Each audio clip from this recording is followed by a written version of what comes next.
Hey guys, it's Laura, and today's video is going to be my fall anticipated releases. So fall is my absolute favorite season, and I've definitely been blessed with a huge number of releases that are coming out in the fall that I'm super excited about. Too many to mention, to be honest, and I had to cut down my list a little bit, but even so, there's still so incredibly many.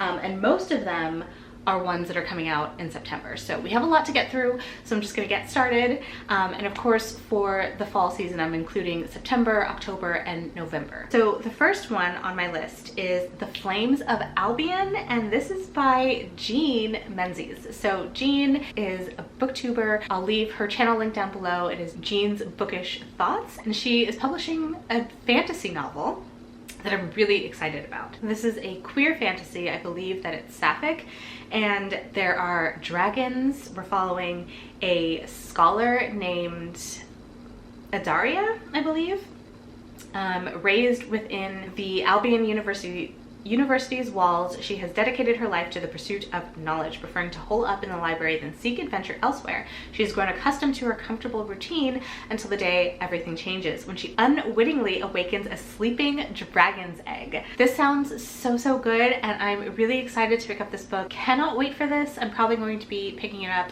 as soon as it comes out. The next one I have on my list is The Inheritance of Orquídea Divina, and this is by Zoraida Cordova. And can we just take a moment to appreciate this gorgeous cover, because it's absolutely stunning. So this is one that has been getting a lot of buzz already. It comes out, oh, did I mention that Flames of Albion comes out on September 2nd?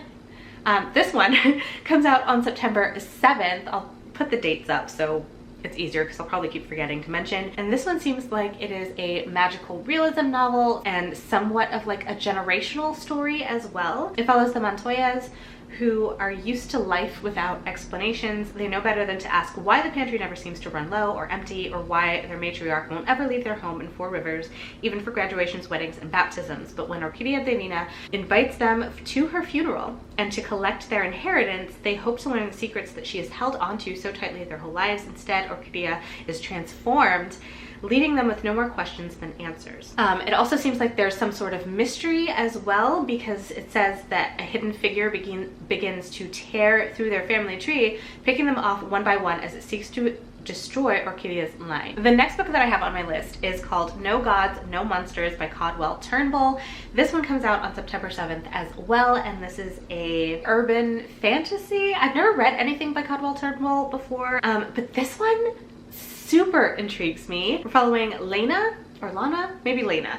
And one October morning, she gets the news that her brother was shot and killed by Boston police. And it says what looks like a case of police brutality soon reveals something much stranger. Monsters are real. Creatures from myth and legend come out of the shadows, seeking safety through visibility. There are werewolves, a secret society. People are disappearing, suicides and hate crimes increase, but the one mystery that no one is asking is why. Why have these monsters come out of hiding, and what are they running from? The next two books on my list are sort of a part of a series in which authors of color are taking classic stories and reimagining them with diverse perspectives and cultures and experiences, which sounds amazing to me. So the first one we have here is So Many Beginnings, a Little Women remix by Bethany C. Morrow. Bethany C. Morrow is the author who wrote A Song Below Water, which I read last month and absolutely, or not last month, in June I think it was, and absolutely loved.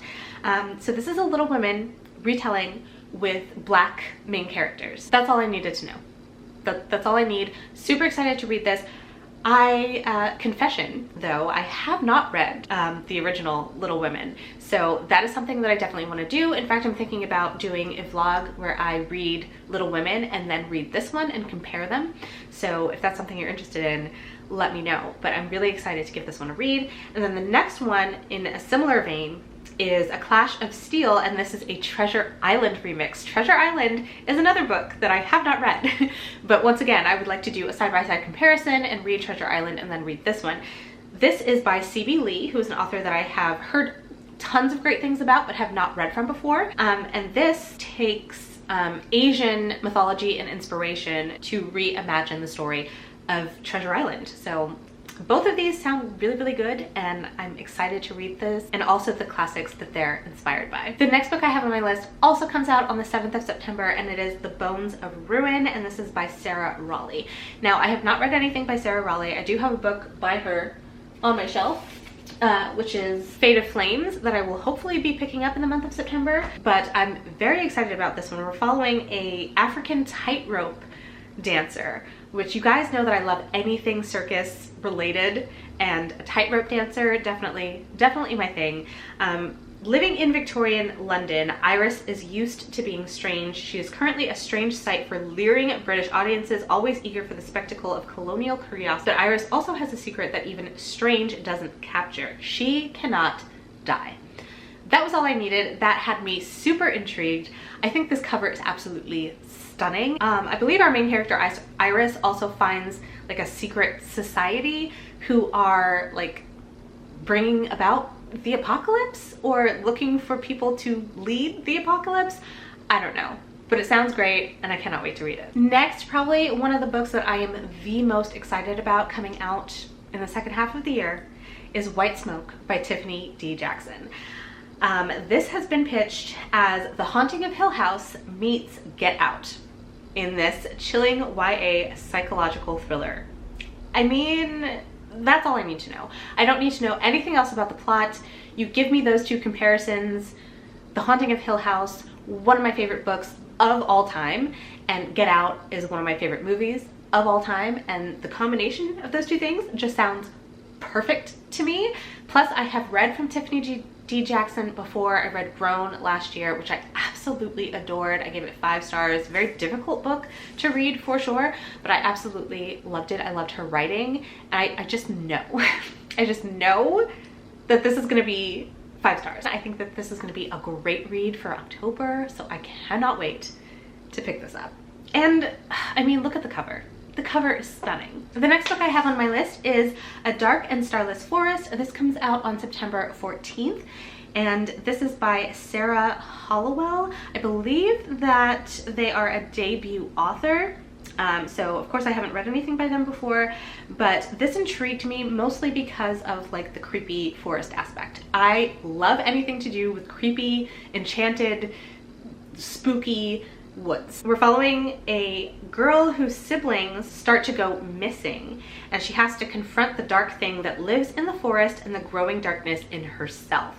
And what also really intrigued me is that it says that this is for fans of Wilder Girls. Derry and her 8 siblings live in an isolated house by the lake, separated from the rest of the world by an airy and menacing forest. The next one is probably my most anticipated book of the second half of the year, and that is The Last Graduate by Naomi Novik. This is the sequel to A Deadly Education by Naomi Novik, which I read last year and adored so much. Like, it doesn't even make sense how much I love that book, because there were so many issues with it besides like the problematic issues with that book. There's also like the fact that it was so info dumpy, the fact that it was sold and marketed as an adult novel when it's really YA, but I loved it nonetheless. I loved it so much, and I cannot wait to see what happens next in the sequel. The first book takes place in the Scholomance, which is this magical school, magical university, where you either graduate or you die. The school is riddled with monsters and things out to get you, and we're following a main character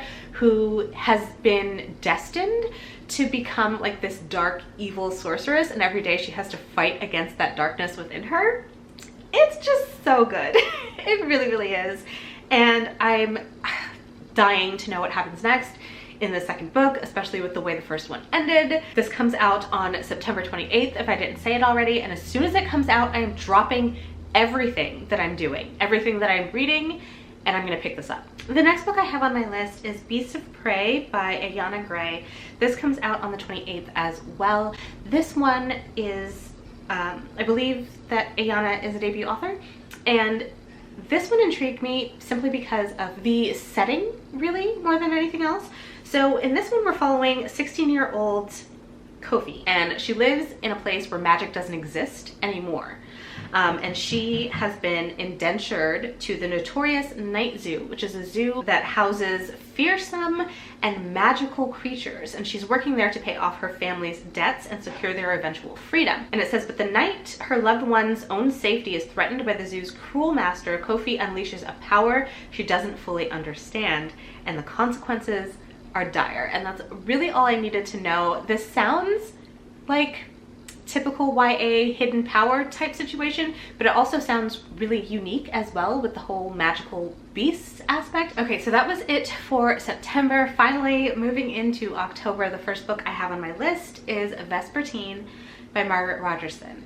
This is another one that is super high on my list, and I think that it's one that I definitely want to get to as soon as it comes out, hopefully. This is Margaret Rogerson's first series, so this is the start of a new series by her. She has previously written An Enchantment of Ravens, which I really loved, and Sorcery of Thorns, which I absolutely adored, and they were both standalones, and I absolutely love her writing. I know that this is going to be amazing, so I cannot wait for it. So in this one, we're following Artemisia, who is training to be a Grey Sister, and a Grey Sister is a nun who cleanses the bodies of the deceased so that their souls can pass on, otherwise they will rise as spirits with a ravenous hunger for the living. And it says when her covenant is attacked by possessed soldiers, Artemisia defends it by awakening an ancient spirit bound to a saint's relic. It is a revenant, a malevolent being that threatens to possess her the moment she drops her guard.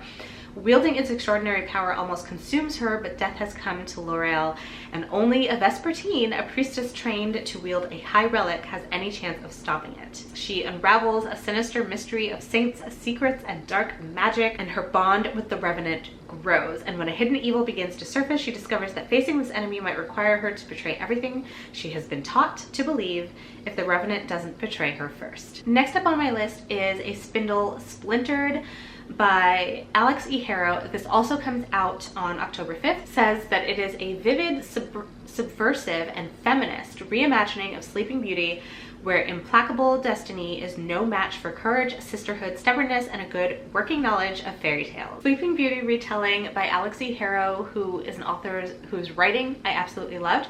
I read The 10,000 Doors of January by her and absolutely adored it, and I'm really interested in her other book that I haven't gotten to yet, which is The Once and Future Witches. That's right. I'm desperate to read that book too. Haven't gotten to it yet, but I'm also very excited to check out A Spindle Splintered. It is very short. It's a novella. It's 128 pages, and it just sounds so good. The next book I have on my list comes out on October 12th, and it is The Sister Who Ate Her Brothers and Other Gruesome Stories by Jen Campbell. If you don't know, Jen Campbell is also a booktuber. I'll leave her channel link down below, but this is a collection of spooky short stories for young readers, and it just looks absolutely stunning. It is also fully illustrated, and this says that it is edgy, contemporary, and inclusive take on classic fairy tales, taking them back to their gory beginnings while updating them for a modern audience with queer and disabled characters and positive representation of disfigurement. Also, these are stories that are taken from all over the world. We have stories from China, India, Ireland, and across the globe. So this just sounds really great, and I'm really excited to pick this one up. Also on October 12th, we have Along the Saltwise Sea by A. Deborah Baker. This is the second book in the Up and Under series, the first book being Over the Woodward Wall. This is a kind of spin-off series from her novel Middle Game. It follows Avery and Zib, a boy and a girl who find themselves going over a wall into a completely different world.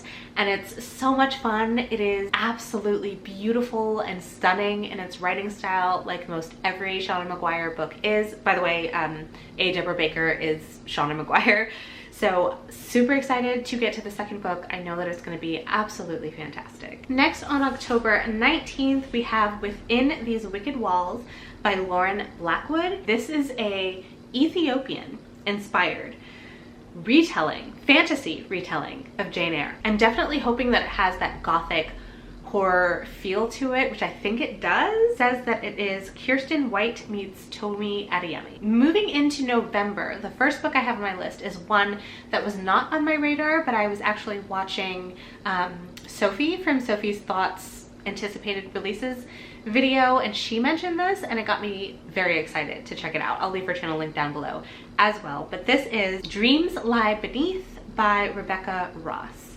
The cover is absolutely stunning and it says that it is perfect for fans of the Hazelwood and the Night Circus. It says, a curse plagues the realm of Azanor. During each new moon, magic flows from the nearby mountain and brings nightmares to life. Only magicians who serve as territory wardens stand between people and their worst dreams. Our main character is about to become a warden of her small town, but when two magicians challenge her, she's unwittingly drawn into a centuries-old conflict. She seeks revenge, but as she secretly gets closer to the felon, one of the handsome young magician's secrets begin to rise. Clementine must unite with her rival to fight the realm's curse, which seems to be haunting her every turn. Also coming out on November 2nd, we have A Psalm of Storms and Silence, which is the second and final book to A Song of Wraiths and Ruin by Roseanne A. Brown. I really enjoyed A Song of Wraiths and Ruin when I read it. I just loved the world and the magic and the mythology, and I really enjoyed our two main characters, but especially Malik. He is so soft and precious and I love him, and he also suffers from anxiety and I related to him so much. But the story is that both of them, for different reasons, have to kill the other one, and they end up falling for each other, which makes it really hard for them to kill each other, but it still has to happen. And this is the continuation of that story and I cannot wait for it. I know that it's going to be so good. The next book on my list comes out on November 9th, and this is A Snake Falls to Earth by Darcy Little Badger. So Darcy Little Badger wrote Alatsaway, which I read and really enjoyed. I enjoyed her writing and the atmosphere so much, so I'm really excited to check out anything that Darcy Little Badger writes. And it says, in A Snake Falls to Earth, she draws on traditional Lepanapatchi storytelling structure to weave another unforgettable tale of monsters, magic, and family. That's all I need to know. Very excited to check this one out. Next on the 9th of November, we have All of Us Villains, and this is by Amanda Foody and Christine Lynn Herman. This says, you fell in love with the victors of the Hunger Games, now prepare to meet the villains of the Blood Veil. So this is similar in style to the Hunger Games. We have a somewhat magical town where this ancient curse is about to unfold. Every generation, 7 families name a champion among them to compete in a tournament to the death. The winner awards their family exclusive control over the city's high magic supply, the most powerful resource in the world. Also on the 9th of November, a lot of books coming out on the 9th, we have Skin of the Sea by Natasha Bowen. Just look at the cover. Look at the cover. It's about black mermaids. I can't not read this book. Like, I can't. I'm so ridiculously excited for this. This is inspired by West African mythology, and it says it's Children of Blood and Bone meets The Little Mermaid. Probably the one book that's even more exciting than The Last Graduate for me is The Bone Shard Emperor by Andrea Stewart. This is the sequel to The Bone Shard Daughter, which I read earlier this year and adored. It's still currently one of my favorite books of the year so far, and I cannot wait to read the sequel, especially the way things left off. It's so good. So in The Bone Shard Daughter, we're following a character who is trying to the secret magic of the Emperor. She is the Emperor's daughter and has also suffered an event that caused her to lose her memories, so she's also trying to remember her past. And we're also following a character who wants nothing more than to find his wife, who has been missing for years. But he gets wrapped up in becoming like this unlikely hero, and he has this adorable animal companion named Mephi, and I just love Mephi so much. We're also following the politics of this world as well, and it's such a good book. I loved it so much, so I cannot wait for this book to come out. And then on November 16th, we have Leviathan Falls by James S.A. Corey. This is the 9th and final book in the Expanse series that I have been reading over the past 2 years, and I'm so excited to finally wrap it up. I'm so excited to see how it ends because so much has happened in this world and so many years have gone by. I don't know how everything's gonna get wrapped up. It is an adult sci-fi space opera series, and I'm really excited to finally finish it and hopefully start watching the show, because I never continued watching the show. I think I watched like the first episode and then completely forgot about it, but I definitely want to go back and watch the show. And that is it. Those are all of my most anticipated releases for the fall season. Do let me know down in the comments if you have any thoughts or opinions on the books that I brought to your attention today. Also, let me know if you also are anticipating some of these, but let me know if there's any that I didn't mention that you think I should check out. Even though I do have quite the list here. I don't know how or when I'm gonna get through all of these, but I'm very excited to read all of them. So that is gonna be it for this video. Talk to me down in the comments. If you like this video, don't forget to give it a thumbs up. Don't forget to hit the subscribe button, and I'll see you in my next video. Bye guys.